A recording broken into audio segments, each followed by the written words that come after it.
Good morning, good afternoon. Thanks so much for joining our webcast today on using learning analytics to drive business impact. I'm Mary Young and I'm your host. Before I introduce my co-researcher and guest, I want to just go over a few nuts and bolts items with you. So the first is that on your screen you're going to see some opportunities to give us feedback, to download the presentation, and to choose how you view this. So in the upper right-hand corner of your screen, you can choose to do full screen of the slides or not. At the bottom of your screen, you'll see a pod for downloading the presentation slides if you'd like to do that. And in the lower left, you'll see a place for you to enter any comments or questions in real time. And we'll be monitoring those, and I'll be deciding sort of where's the best place to interject those during the webcast. But please don't hesitate to ask them right away, because that helps us know if we need to address something. And then finally, I'll just mention that you can get there'll be a link to this recording which you can share with others after. Give us please something like 24 or 48 hours, and we will send that to you. So I'm going to go ahead now and tell you that while the formal title of this webcast is Using Learning Analytics to Drive Business Impact, we've actually come to call this No More Spray and Pray, which is the traditional way that many learning programs have been evaluated, which is, just exposing everybody to them, hoping that they work, maybe sending follow-up evaluations to see how people liked it and what they say about using it. But we're going to talk about a far more systematic way of assessing and evaluating learning's business impact. So just to give you an overview, we're going to talk first of all about how learning analytics as it can now be done differs from that traditional smile sheet or spray and pray. We're going to talk about why learning analytics is becoming increasingly important, what companies are doing to adopt it, and also what some of the challenges are for them. And then finally, sharing our views based on our research about where we see the future of learning analytics.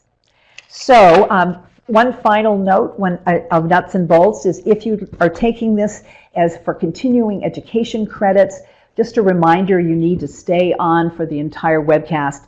And of course, you can only get those credits if you're watching right now in real time.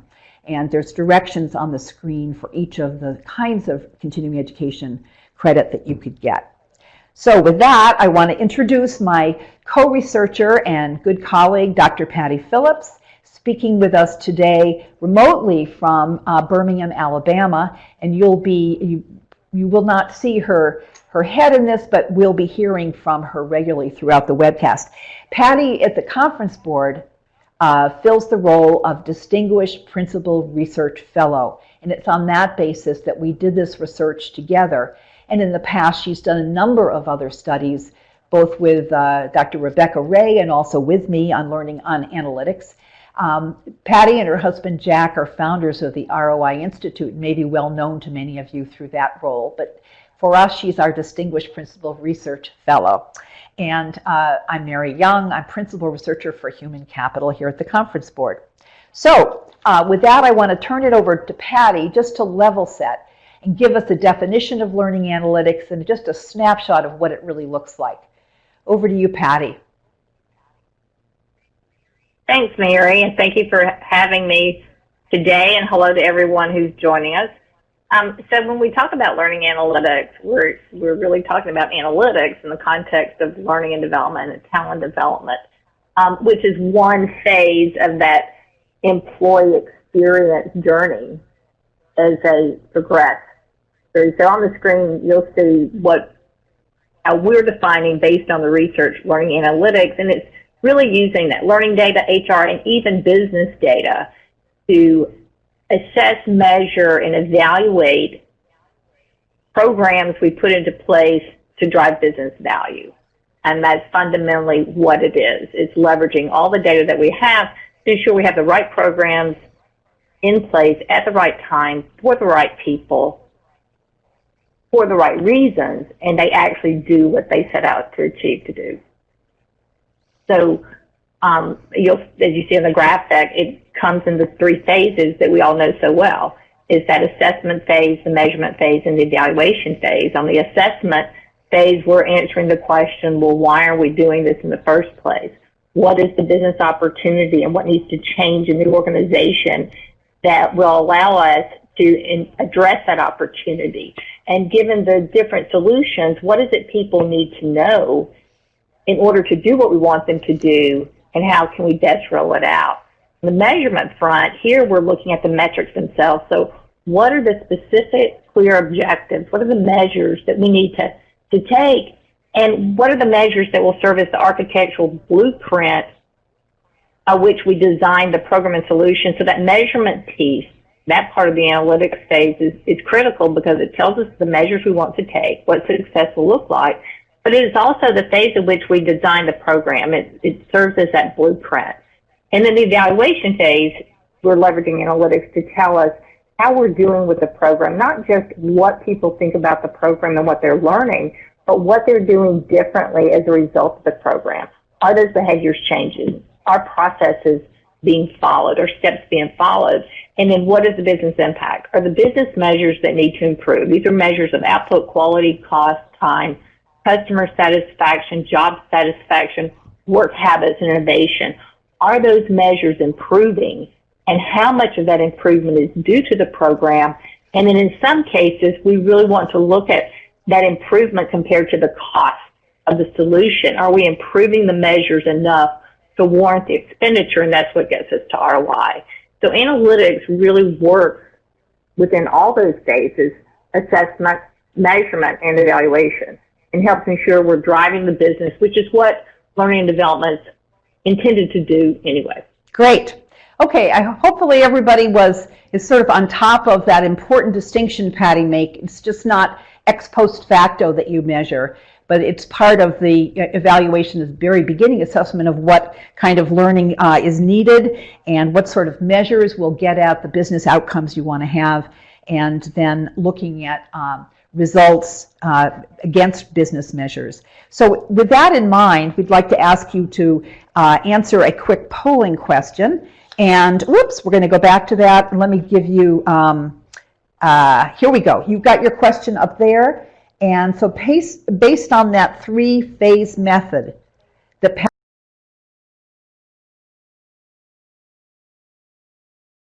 Patty just described, where would you say your organization is today? Please choose one of these.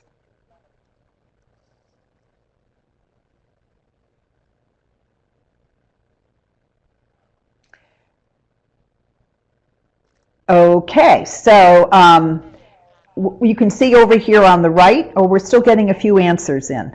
People are thinking about, so you can see that one company in our call thinks that they're very mature.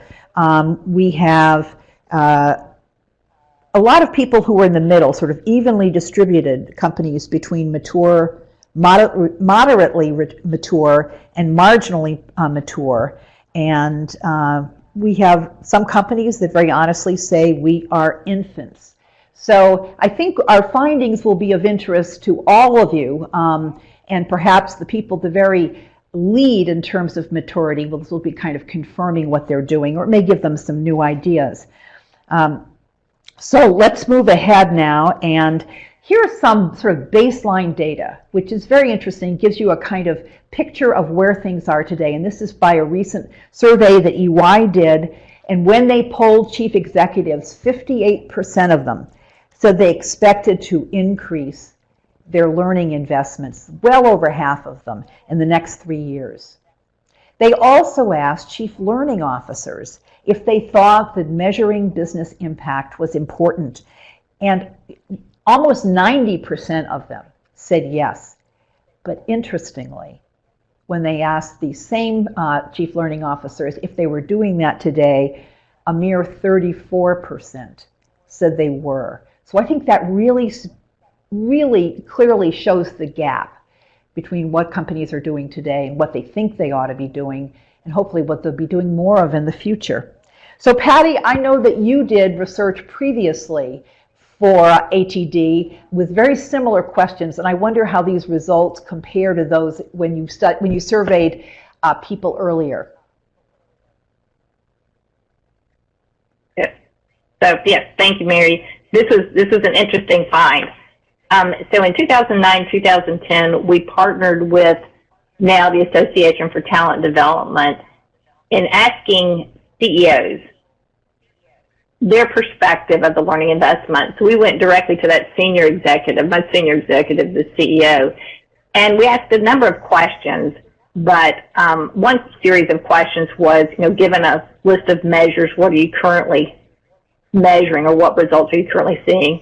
What should you be seeing, and then how important are they? In terms of impact, what we found in 2009 was 96% of the CEOs, now this is only 96 CEOs actually, the 96 CEOs that we actually got to, these are CEOs of Fortune 500 companies, 96% said they should be getting the impact data. That's what they want to see. And in fact, impact was number one most important on their list when they ranked the different types of data. But only 8% were getting that kind of information. Then in terms of ROI, 74% said we need to be seeing the ROI on selected programs, the big initiatives, but only 4% were getting it. Now, ROI was number two most important. But the interesting thing, Mary, is that in 2015, Chief Learning Officer magazine did a similar study. And what they found in 2015 is that 35.6% of the chief learning officers responding to the CLO survey were actually using the data. So with the CLO study, it was 35% were using business data to demonstrate the impact of the learning initiatives. The EY study's at 34, so they're right together. So while on the one hand we're making progress as compared to what the CEOs are seeing from 2009 to what the EY study says is happening based on the Chief Learning Officer data, when you compare to 2015, assuming comparable respondents, right, Chief Learning Officers, there's not a lot of movement. Yeah. Well, we can talk some about what some of the restraining forces, what are some of the things that are keeping this from moving forward. Actually, that's a great lead into our next slide, because we're interested both what does best practice look like, but where are companies in achieving it. And as we did our research and we analyzed our data, we decided that a very good way to show this was to use a tool that you may be familiar with. It's used in change management called a force field analysis. And if you think of principles of physics where you have, I'm sorry, I can't repeat the scientific principle, but the idea is that if you have a force pushing one way and another force pushing another, if those forces are equal, you won't get any change. Things are going to stay static. And a force field analysis enables us with any desired change to look at what are the drivers, what are the driving forces that would bring change in this area, in this case, the adoption of learning analytics, and what are the restraining forces or the things that stand in the way. And we want to talk about each of these sets of forces because they're really at the heart of what our research identifies. And then we'll talk some about what it takes to move the needle on this.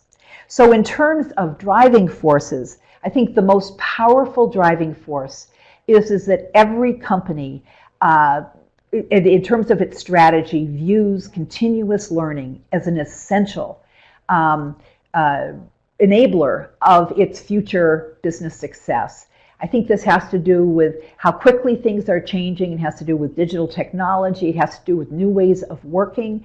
And for all of these reasons, the skills that people have today are simply not going to be adequate for the future. And therefore, you want your workforce to be made up of people who are curious and inquisitive and constantly learning and aren't necessarily waiting for someone to tell them to do that, but are self-motivated to do that.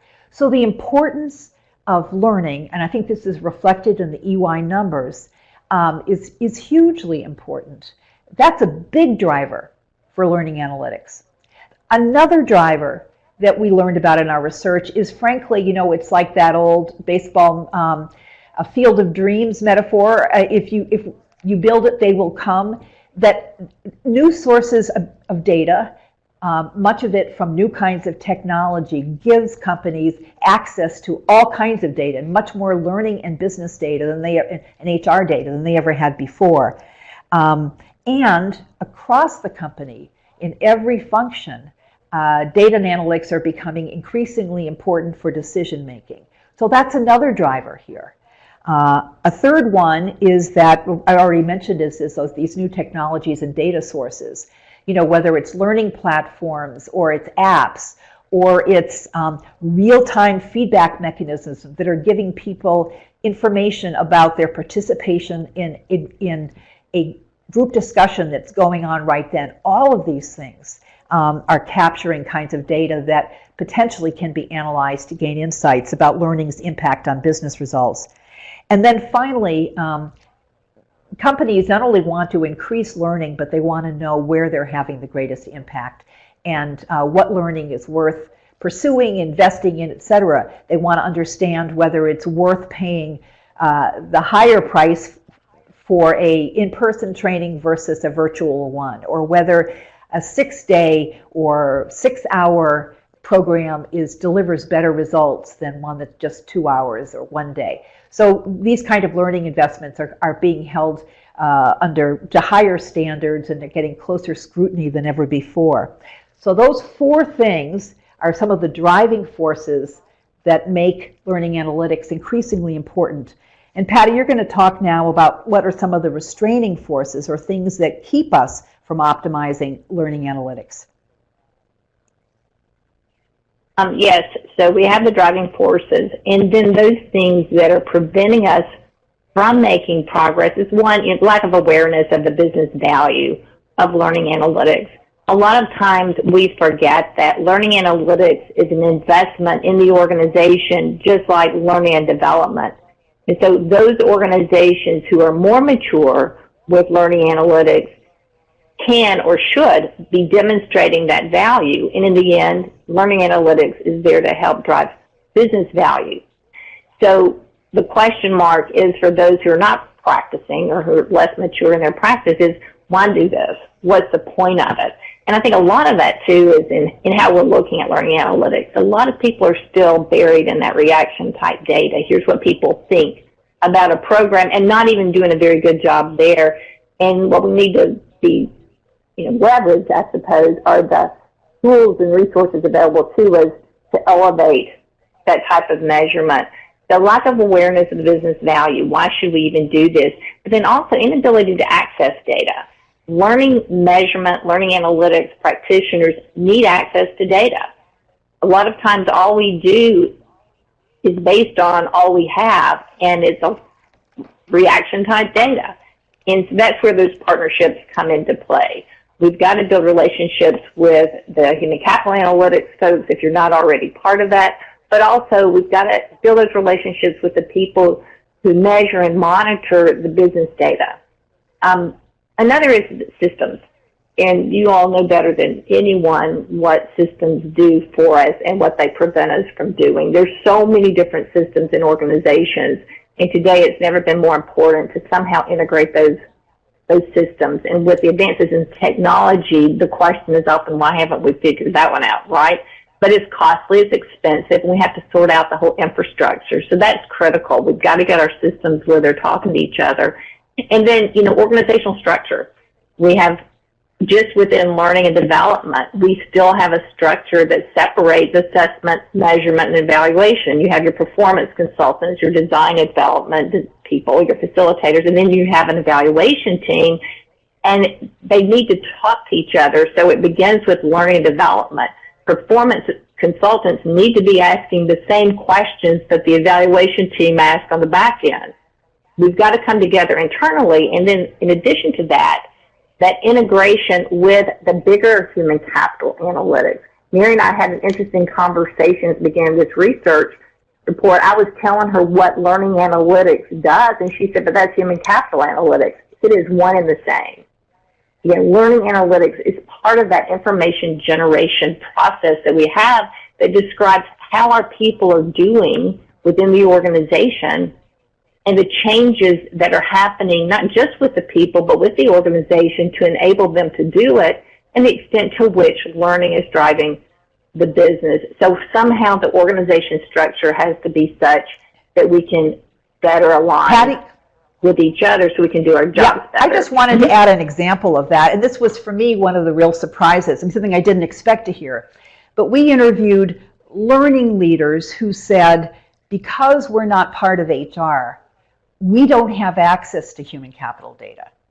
And just as surprisingly, our human capital analytics team and our HR people aren't even thinking about learning data. I mean, they don't ask for it. So there's an example of how structure can really impede the opportunity for synergies and for integration. Yeah, that's a great example, Mary, and I think it surprised us both to even hear that, because we're like, well, why not? You know, what's going on? But we did hear the one example of the organization where learning measurement analytics is part of the bigger workforce analytics. Their organization design is ideal to at least leverage the broader people measures, and then they partner well with their business operations to try to get to some of those business data.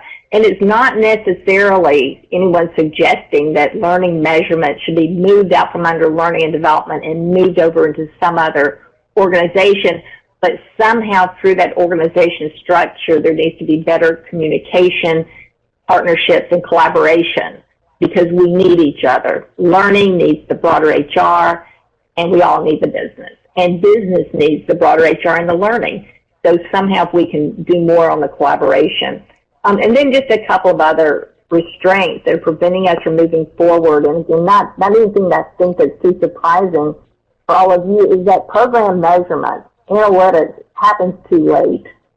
We forget that analytics really begins at the front end. Now, a lot of people talk about predictive analytics, but what in the learning and development space, what they tend to be talking about is, level 2 learning test. Does that predict something?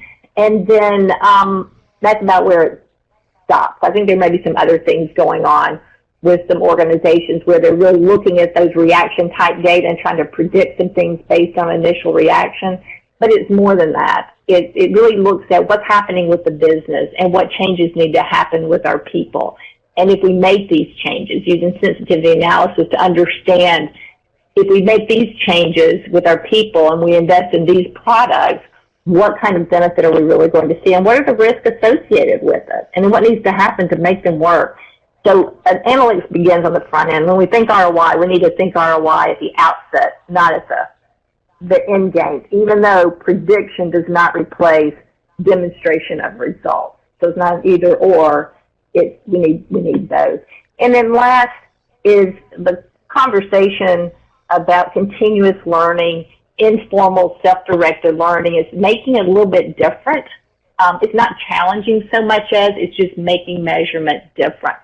An interesting thing, and I saw a question on the screen, Mary, as you were talking, is this whole thing about informal learning and giving people opportunity to learn. What we do know from informal learning and from experience that all of you've had about buying platforms that have all the programs anyone would ever want to take, organizations will sometimes identify, and we'll say degrees, for example, because it has come up in conference sessions. Somebody purchases Degreed, and they put it out there and expect people to flock to it. And it doesn't work like that. So many people are going to access this. We saw it with platforms years ago. We need a process that will encourage that access, that will encourage people to be more curious and to access those tools and resources, or we're not going to get value, not just from learning analytics, we're not going to get value from these investments that we're making in these platforms that are intended to enable self-directed learning. Yeah, I remember one of our learning analytics leaders said, when people are looking for an answer, they're not looking for a course, they're going to do a Google search. So, they need something immediate at the right level of granularity. And another aspect of this restraining force is that, people have so many different, expanding options for getting answers.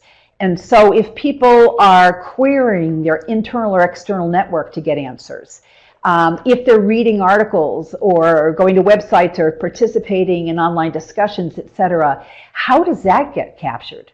I mean, those kinds of informal learning, self-directed learning are, we might think of them as sort of off the grid. And one of the challenges is, well, it's relatively easy to measure how many people registered for a course, how many completed it, what their satisfaction was, even how does that correlate with their performance on the job or the business performance of their team or their of that business unit. How do we capture the kinds of learning that today are off the grid and escape our data collection?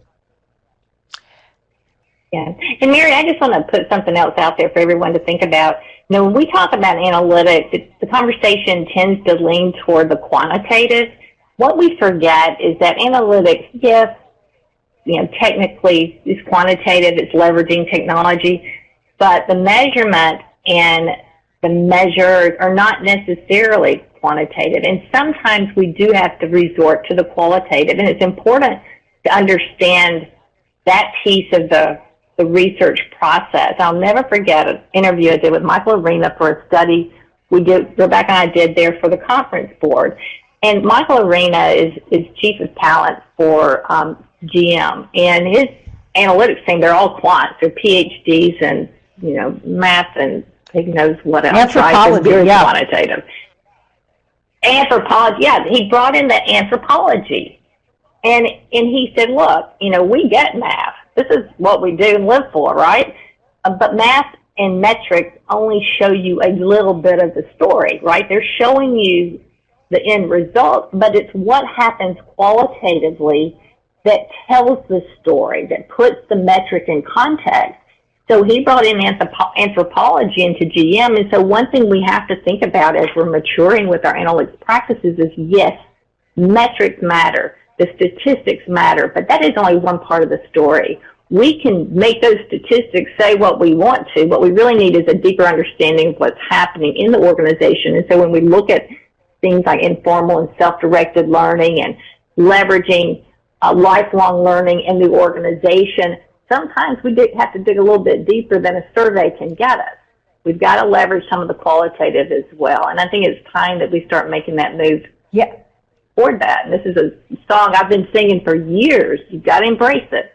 And now's the time to do it as we're growing in our learning analytics practices. Yeah. So we've had a couple of good questions coming in from audience members, and I'm going to get to them in a moment. But before we leave this slide, I have to admit I'm in love with a force field analysis.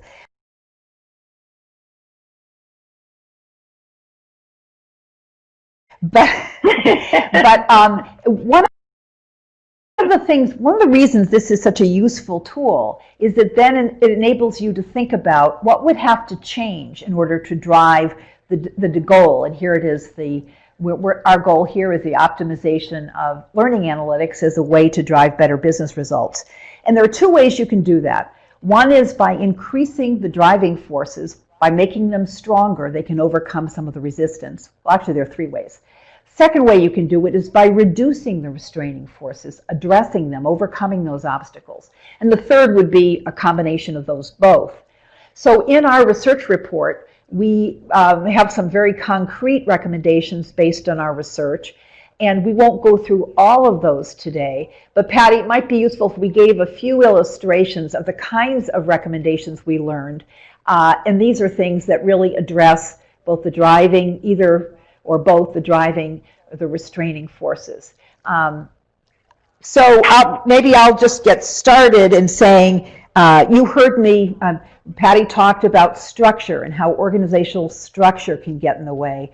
Another thing, not only do we see the separation sometimes of learning analytics from HR, learning analytics maybe would be in the, some cases also could be located in the business.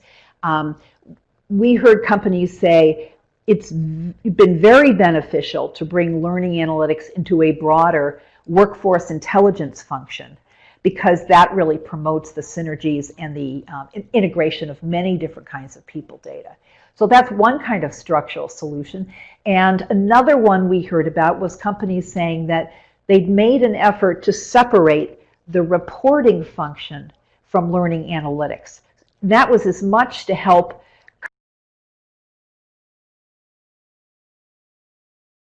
customers, internal customers, not confuse the two, because they often are, people are just thinking you're going to give them reporting kind of thing. So by separating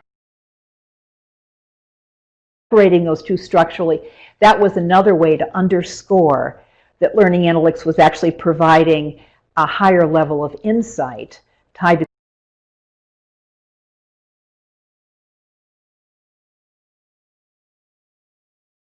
business results and was separate from reporting. And those two functions can work together, but we don't want to conflate them. Can you think of any other recommendations or ways of addressing these driving and restraining forces? Patty? Yeah. I think it's, and I think, yes, your points are all, right on target. I think those are probably the best recommendations. I think it gets back to collaboration.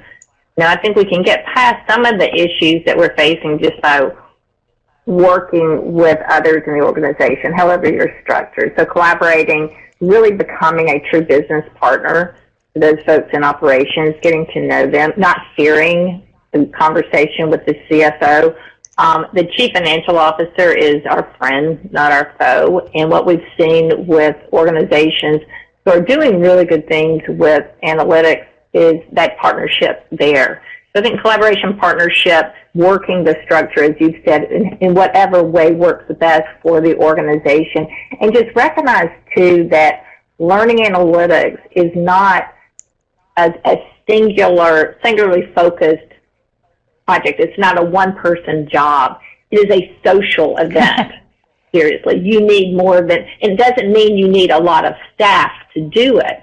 But just like the one organization who has their learning measurement person as part of the larger workforce analytics team, the point of that was it gives that person someone to talk to address issues, to ask questions, to bounce ideas off. So recognizing that it's not just a one-person job. Yes, you only may need one person, but they need a support and they need opportunities to get data and people just to bounce these ideas off and think about, are these the right questions we need to be asking? A lot of systems will offer you, here are questions that you should be asking. No, you shouldn't be asking those questions. You need to be asking the questions you need to be asking to get to the data that you want to. And sometimes by having a group to collaborate with makes that process a little bit easier and you end up with better data and more meaningful data. Yeah, you said a lot. One other, I know I do that. One other recommendation of the longer list that I wanted to mention is, I was frankly surprised to hear from learning analytics leaders that some of them don't hear from business leaders a request for some measure of ROI or some measure of how learning is impacting or influencing business outcomes. And you would think that that would be an automatic ask. And you saw from Patty's earlier research that, in fact, business leaders said they'd all like to get that. Nevertheless, a number of companies, very good companies, said to us, our leaders never ask for that. And so the advice we heard was give it to them anyway, because in a way you're educating them to what you're capable of. And that's how you convert them to be asking more, even if you can only do this for select high value or high expense programs. You're building the demand by showing them what you can deliver. So, Patty, I think this would be a good point before we move on to what we see as the future of learning analytics, to answer a few of the questions that have been coming in. And so one of the questions is that, would you agree that most of the business measures that you could look at are lagging indicators, that is, looking to the past? And can you think of any leading indicators that companies might use to factor into their learning analytics analyses? it depends on what your measures are. People like to say that business impacts are lagging, but many business impacts are proxies for something in the future. So I wouldn't use that as a blanket. Yes to the question. It's a great question. I just wouldn't say yes completely. I mean, the answer to all things measurement analytics is it depends. If we look at what is happening, let's take something real simple, like employee turnover. Sometimes an initiative is intended to improve employee turnover, so reduce it, right? And that people would say that is a lagging indicator based on something's happened, turnover. Well, not really, because turnover is a precursor to what's going to happen when your people aren't there. So that too could be that's a leading indicator for what's to come. So that's at that level. So that would be at what we would call impact level, because both turnover could be an impact as well as, lost productivity, lost customer, lost revenue, all the things that happen when our employee leaves. So our employees leave. But if we look at from a learning measurement perspective, leading indicators could also be key measures of perceptions of your program. So you're investing in a big initiative. Well, if the people involved in that initiative don't see value for it, they don't perceive it as relevant, they have no intent of doing anything with it, those are some leading indicators of what will or will not happen on the back end. So you could look at it that way too. So if you know the concept of the levels, the framework of data that we are so familiar with, there's logic to those levels: reaction, learning, application, impact, ROI. So still up 5 levels, which is those commonly used framework. Key measures along those levels are precursors to impact. They are leading indicators. So I don't know if that's getting to where you want to go. I don't know if that's really answering your question so much. Can I add to that also? And by the way, our report does contain examples of measures companies can use. So there is pretty extensive examples, and of course we also provide, we point to other sources like the Patty and Jack's handbook that can provide you with far more extensive list of potential measures. But I think another answer to this question is that if you do pre and post tests, if you look at sales before you do a certain training, and then you let's say a training consultative selling or something like that, and now we look at 6 months later what sales are, I guess you could say that that's a lagging indicator because it's yesterday's sales, but it does get at the kind of time dimension by comparing what happened in the past to what happens afterwards. So we saw lots of examples of that as well. Right. And Mary, if I can just jump in one more time. If we think about what happens when people talk about analytics is they get stuck on the conversation about the metrics.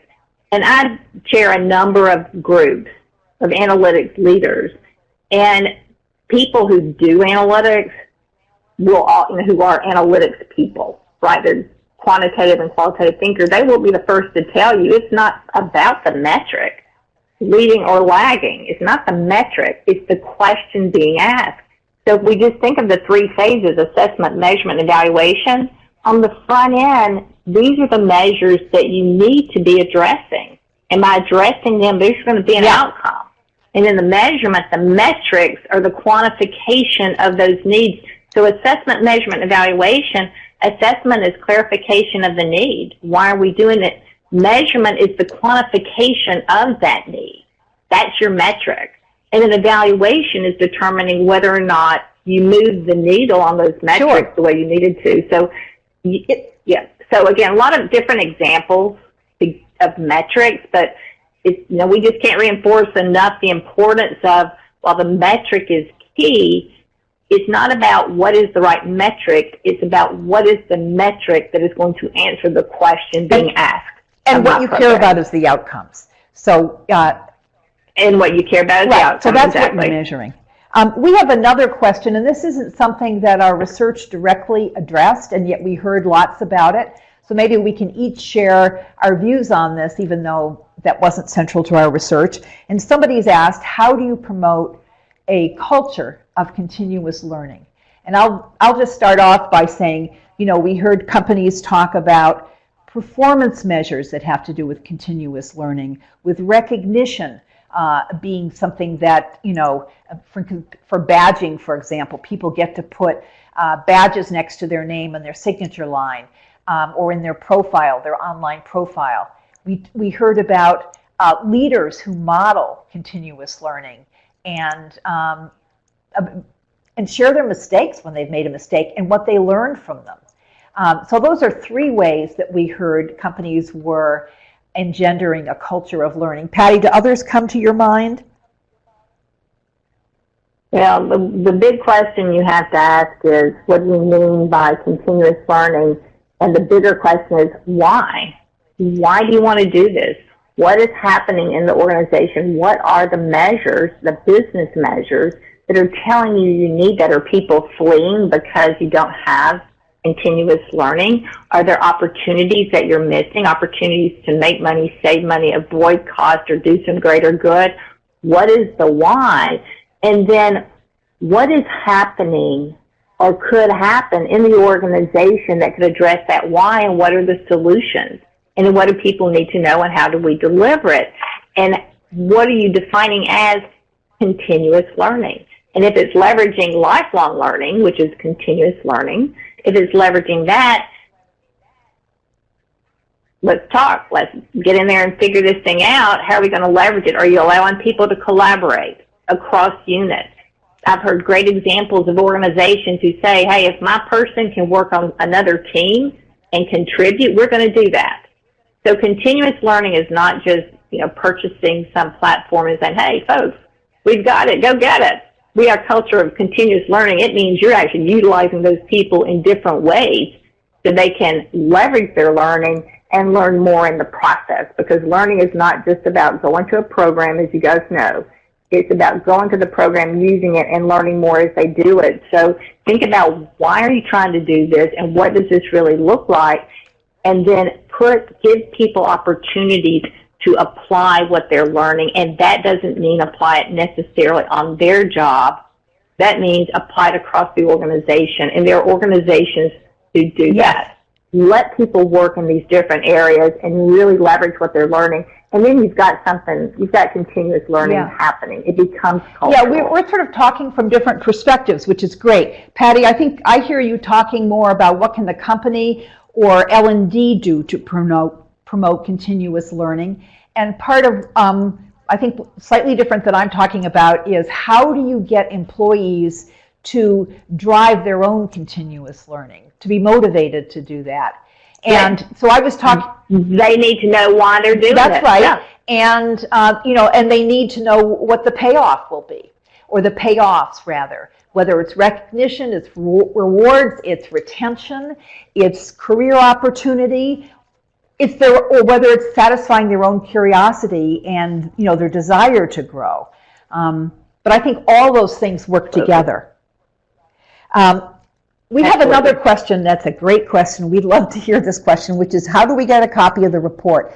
And we're going to give you that information at the end, but I'll just say the report is very close to publication. You're actually the first audience anywhere to get to hear about some of the findings. And I would say the report will definitely be out by the end of July. Today is the 17th, and idealistically within the next week to 10 days. So it's very close to coming out, and we'll provide that information again at the end of the webcast. But before we run out of time, and there will still be time for more questions, so please write those in, we'd like to talk about what we see as the future of learning analytics. And indeed, in interviewing the companies in our study, and they are identified in the report, we just are still in the process of getting final clearances, so we won't name them here. But we learned about practices which to us sort of represent where we think learning analytics is headed. And we're seeing companies that are not just using the data that their learning technology collects in order to evaluate that learning or track who's taking it or how it relates to outcomes like retention or engagement or performance. But they're actually using that data also to identify where there are gaps in supply. For example, at one company they said if we see a lot of people searching for Python training, then we're going to look at what the supply is and say, do we have enough? Or are there different, do we need to quickly come up with more? And then maybe we're going to look at, are the people who's searching for Python actually enrolling it if it's available? And are they completing it, et cetera? So it's about creative ways of harvesting the new kinds of data that are available, not just to measure business impacts, but to get better at managing supply and demand. Where can we find this really quickly? Is there a MOOC we could get that would or participate in that would help us meet this demand really quickly? But understanding that supply and demand at a much more sophisticated level would be one of the future directions we see.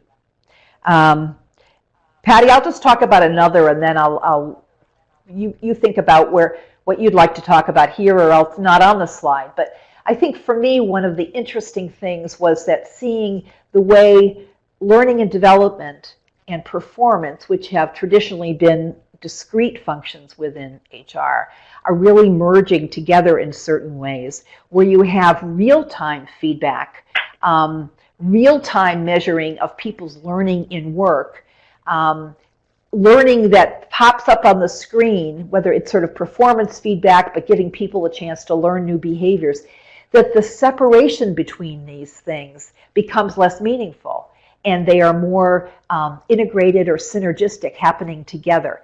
So one example we can talk about is we were interested in learning more about a particular new application that came out of the MIT Media Center. The company is called Riff Learning, and we do talk about a number of commercially available products in the report, but this is one.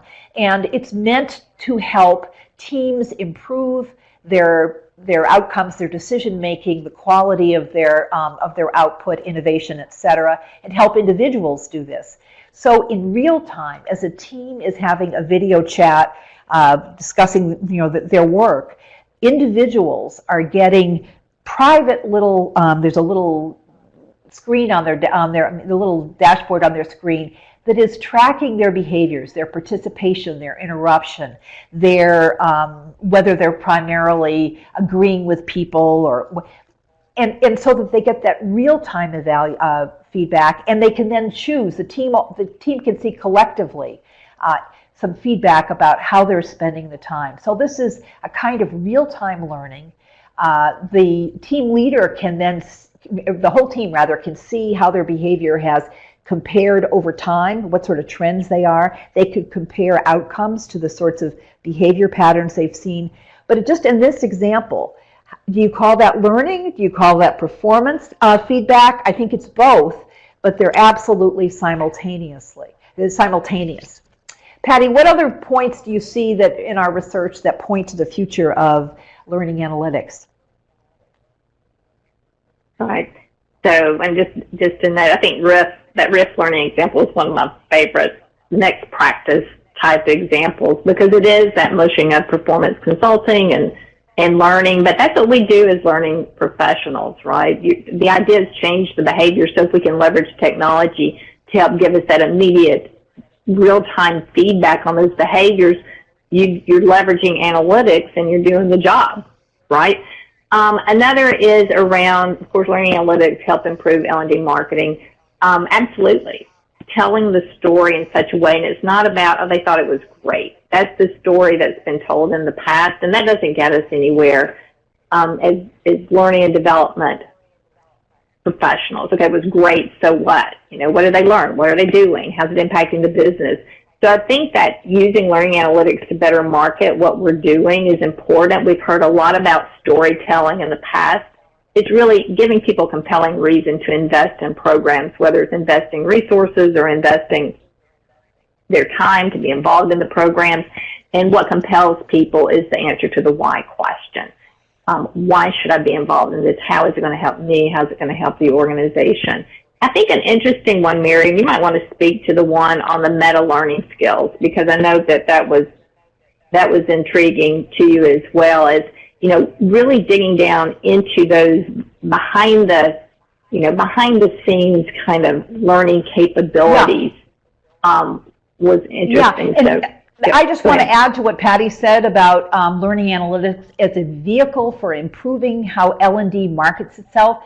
And so one of the companies we interviewed said, we're actually working with learning development and say, why not do A/B testing, which is a marketing research tool? Why not look at some different ways of packaging or promoting this learning? Let's look at different messages and which are most successful at getting participants to do follow-up surveys. So this is going beyond just do the learning work to let's use our skills and our use of data to figure out how to do even the communication of L&D better. That's another one. But that also goes to, yes, no, thanks for that, Mary, because that's exactly right. It also goes to the fact that we're going to have to get out of this need to do surveys all the time. We've got to get comfortable with experimentation, because that's what A/B testing is. You're experimenting. And while a lot of people fear experimenting, is like there's some kind of concern that you're experimenting with people. You're not. You're experimenting with programs and projects and initiatives. And in this agile work environment that we all say we're agile, if we're not experimenting and willing to experiment with programs, do that A/B testing to see what works and what doesn't and what works better than the other, if we're not willing to do that, we're not agile, because that is what agile is about. It's about that experimentation. So I'm glad you brought that up. So the meta-learning skills, and then we have a couple of questions I want to make sure we have time for, but this was an observation made by a learning analytics leader at a large company, and he said, he has a PhD, and he said, one of the things you learn in a PhD program is how to learn when the sort of what you need to learn isn't mapped out. When there's not a sort of, first you learn this like a curriculum or a study guide, when you have to figure it out on your own. And he said that's a kind of meta-learning skill that a lot of people don't have because they've never had to develop it. And if we are going to promote continuous learning and informal learning and self-directed learning, we have to also make sure that we give our employees the tools and the skills to be able to be successful, to learn how to learn. So I think that was if you think of the growing importance of informal self-directed learning, then the importance of knowing how to navigate that content, it becomes increasingly important. And that's right. And I was just going to say, when we talked about that, when we interviewed him, the first thing I did was go to Coursera to find out, is there a course on learning how to learn? So just so you all know, there is one. Good. I bet there'll be more. Yeah, I know. So I'm going to come to those new questions in a moment. It's not too late, but I just want to bring us back to the force field analysis. As you've been hearing from some of our descriptions of where we think learning analytics is headed and some of the examples of the recommendations that are in the report, you can see that what we're doing is enhancing the driving forces and also addressing some of those restraining forces. And we'd hope that some of the restraining forces in that way would be reduced over time. I mean, technology will keep getting better, so that will also help us solve some of these restraints. We can also anticipate that there'll be new ones. So this will never be, we're never going to wipe out the restraining factors. But I think this is, your force field analysis on learning analytics today might be different than the one you're going to do a year from now, hopefully, because you're going to be getting better and better at this in your companies. So now I'd like to go to a couple of the questions we've gotten. And one of these is measuring and evaluating for skill building is different from measuring and evaluating for building capacity, I think in the workforce overall, and leadership capabilities. Would you agree? And if so, can you address this? Patty, you want to take a crack at that one? Sure, happy to. So in terms of the measures you take and how you take the measures, yes, you'll do it differently. In terms of the measurement categories of data, they're the same. whether it's leadership or skill-based. First, it needs to be relevant to the participant and anyone supporting the participant in terms of what they learn. There's learning in everything. Just because it's not skill-based, it's more leadership. Those leaders need to learn. They need to learn how to be better leaders, but before they even do that, is they need to gain insights about themselves. How are they doing? What is that, leadership proficiency? So learning is going to occur. In terms of the use of, application of, yes, skill-based, you're going to measure and monitor that a little bit differently than you would leadership, but we're still going to measure leadership in terms of behavior change and application of leadership skills. We just measure a little bit differently. Those are your 360 feedbacks of your assessment centers. It could be riff learning for that matter. And then in terms of impact, the outcomes could be the same, could be different. It depends on what were the key measures that needed to improve. So on the one hand, yes, it's different, but it's really different in terms of techniques you use to collect data and the actual measures that you take. But in terms of process and categories of data and what is compelling about these investments, fundamentally it's the same thing. In both cases, if you're going to connect to the business, you're going to have to find a way to isolate the impacts of a program on improvement in business measures, regardless of what it is. So the short answer is yes, yet no. Yeah, I guess I would add, you're talking, I think, particularly about the analysis part of it, and I'm thinking about the data collection. And we've already used the example of real-time feedback that people are getting about their participation in groups.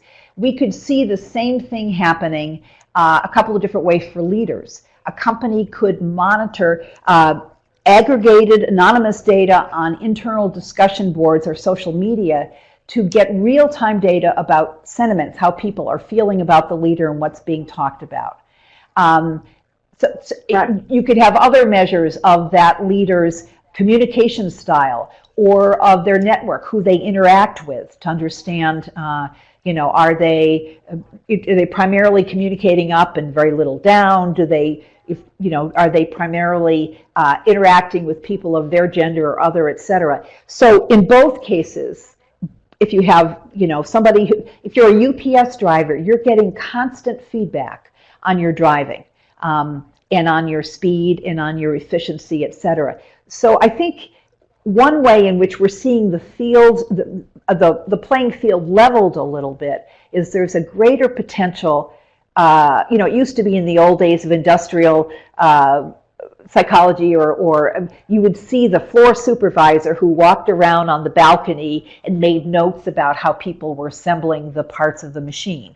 And with technology, people at all levels, there's a potential for them to get real-time feedback. And in many cases, it can be confidential. It doesn't mean necessarily that the company is doing the same thing as the person walking around in the balcony making notes on a clipboard.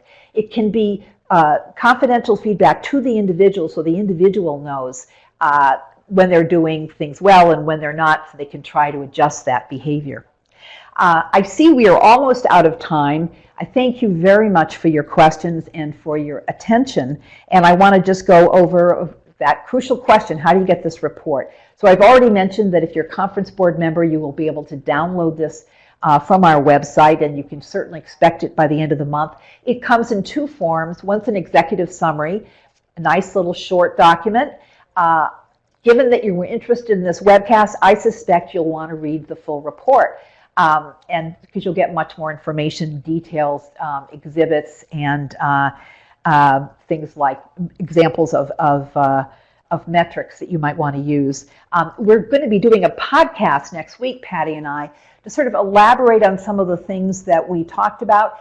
If you have any questions you would like to see us talk about on that podcast, send them right now, or send them immediately after, because we'll look at those as we plan our podcast, and there's another opportunity for us to address those.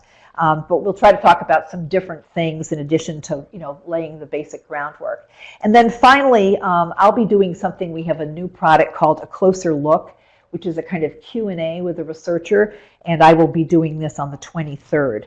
And that is for companies that are members of our Human Capital Center, a U.S. Human Capital Center. So, a couple of heads up. One, I love to talk about a bargain, and here's a coupon for you with a code. You can register for our Human Capital Analytics Conference happening in October here in New York. 2 days of excellent company presentations about their use of human capital analytics, including learning analytics. This information is here, and you can use the link to register or find out more. And then finally, I want to highlight next month's Human Capital Watch, which features two of my colleagues, Amanda Popula and Robin Erickson, who will be talking about their research on businesses engaging in social change. What is the right role for businesses? What are some examples of what businesses have done to engage in social change? What are examples of when they decided not to, and why? This is a topic that we're hearing more and more about from our members. And we know that employees, particularly younger employees, have heightened expectations about the role of their company in addressing social issues. So that's what they'll be talking about. And finally, just to tell you, we have the briefest of surveys. We all pore over the results, your comments, and your